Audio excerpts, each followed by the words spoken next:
Bil je maj, ne morem se spomniti natančno, kje sem bil. Bil sem pa ziher v Ljubljani in dobil sem klic z obale, da je z mojo mamo nekaj narobe. Tako sem bila utrujen, da sem kar prišla v sobo in ulegla na posteljo in zaslišala helikopter. In ta trenutek sem, vem še do zdaj, mrazi, ta trenutek sem, ne vem zakaj, pomislila na Lido. Kar nekaj lepega sem pomislila. Na kar sem zvedel od sodelavke, da se je zgodila nesreča na vrtnariji, na njeni vrtnariji. Čez enih 20 minut kliče ena soplesavka, takrat je Lida že plesala. In vprašala, Rima, s tabo vse v redu, neka zgodba se zgodila v Cedri. Baje, da neko ciganko s helikopterom odpeljala do Ljubljane. Ciganka, to mi govorimo na te plesavki, ker pač plešemo ciganski ples, ne. Komu se lahko bi zgodilo? Meni ali pa Lidi, ker mi takrat plesali ciganski ples, ne. Mama je ležala na postelji s cevkami povsod okoli glave, z delom glave, ker je bila obrita. Nihče mi nič ne mogel odgovoriti, rekla, da sem odpeljala, da kamen preletel v glavo. Kamen je bilo, ne, ker pa smo zvedeli, da je pač bil nož. Delec iz mulčarja, ki je pač kosil na stadionu zraven naše vrtnarije. Ne želela sem nobenemu težiti, molila se vsem bogovom, poklicala celo sem neke vedeževalke. Kmalu sem imel takrat tudi pogovor z zdravnikom. Mislim, da je rekel, da je stanje pač resno, da so jo dali v umetno komo.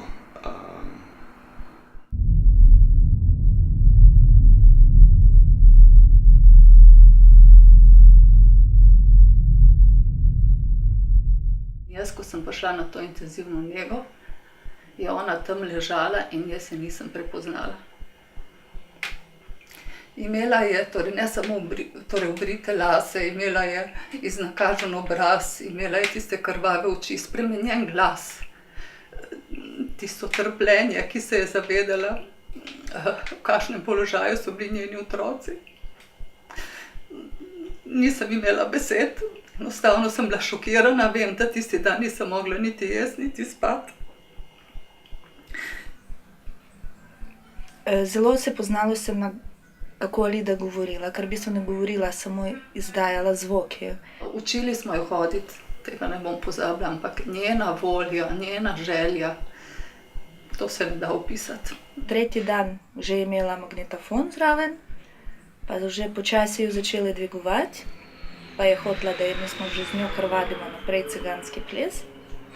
Pa smo takole z rokicami delali, ena roka nje čist ne delovala, druga pa počasi delovala. Je taka zelo borka, je kar začela pol sama, vprašala, da jaz jo držim in že sama kar hodila malo po sobi, po par korakov, neverjetno je.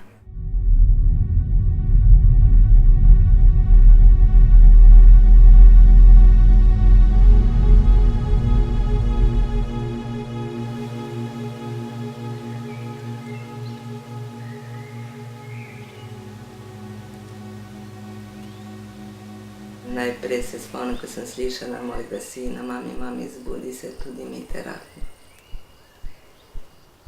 Slišiš glasove, kako so te zbujali, kako so te klicali in ti ne moreš odreagirati. Levo stran sem imela paralizirano, desna roka mi je delala in da sem skozi tako mahala, ne. Tu sem živa, sem ne pozabiti na me. Jaz sem se mogla naučiti vsega znova, hoditi, govoriti. Vsak dan je bilo malček več. Jaz sem imela doma otroke, sem imela svojo firmo in sem želela živeti in biti neodvisna, ker mi ni šlo, da bi bila na vozičku in sem resnično sem. In ko sem začela prve korake in tam na hodniku v Soči je bilo na koncu eno ogledalo in jaz sem tam počasi in sem hodila proti ogledalu in sem se gledala in vsa ponosna, ali da hodiš. Ko sem pa prišla domov in ko sem pa šla pogledati moje plesavke, ko pa nisem nič mogla, to so bile pa so pa to druge travme. In dejansko potem tudi resnično sem zapadla v grozno depresijo, ravno iz tega, ker nisem vedela, če bom še kdaj takšna, kot sem bila. In sem si kdaj mislila, mogoče bi bila rajši na vozičku, samo da mi glava dela, ker glava je motor.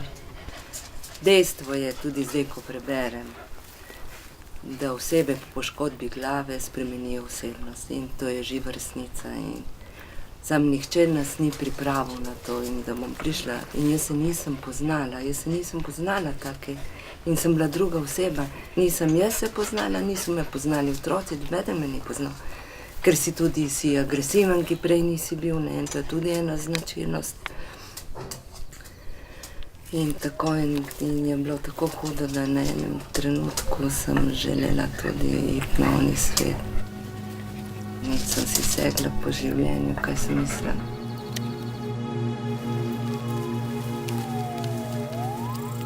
Kako jaz v Idriju, ne, mi ni šlo.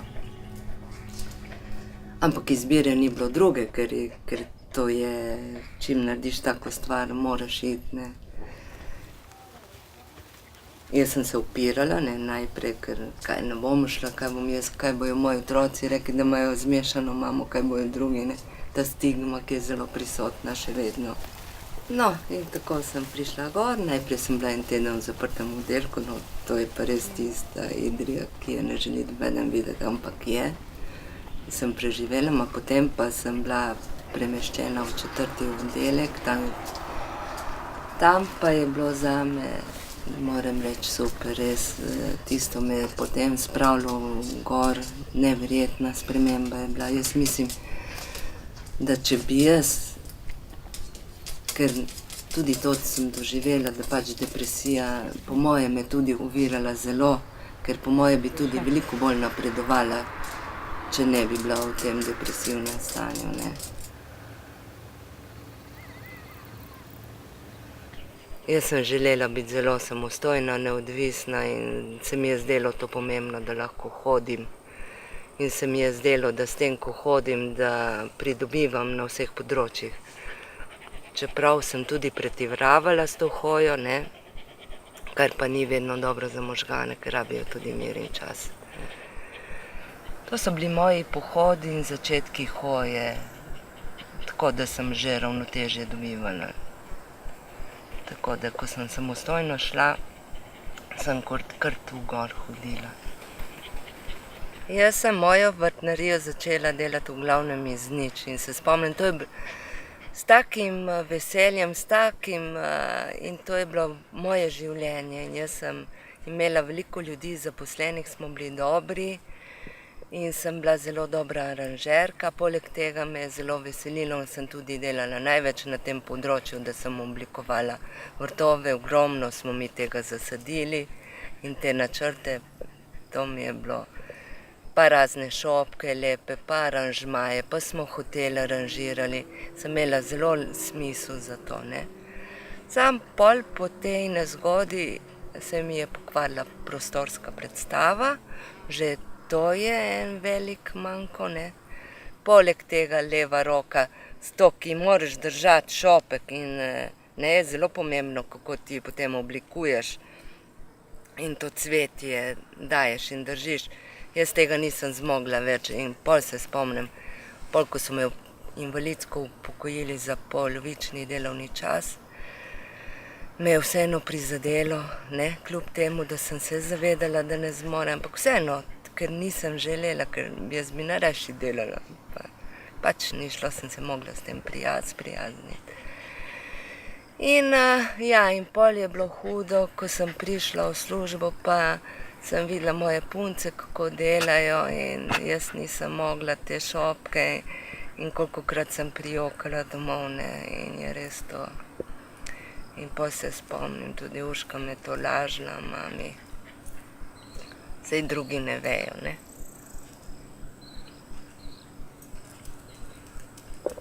Ciganka sama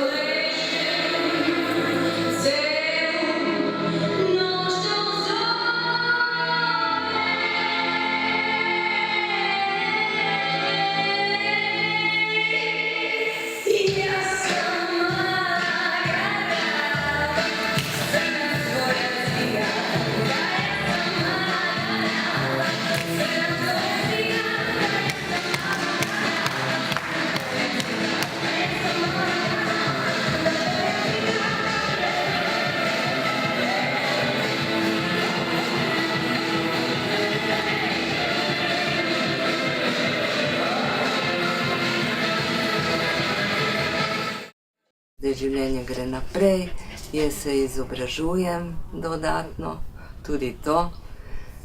Zdaj, pred 2 dnevi so ratala tudi nona, tako da imamo lepega vnučka, moja Urška je rodila, fantka, Lukca. In novo življenje gre naprej. In pišem knjigo, ne. Jaz upam, da mi bo uspelo zdaj jo tudi zaključiti, ker eno dobro polovico sem že naredila. Naslednje leto želim, da bi tudi jo izdala. In ni pomembno, če eni osebi, eni družini pomagam, se mi zdi, da bom naredila ogromno. In to je namen tega.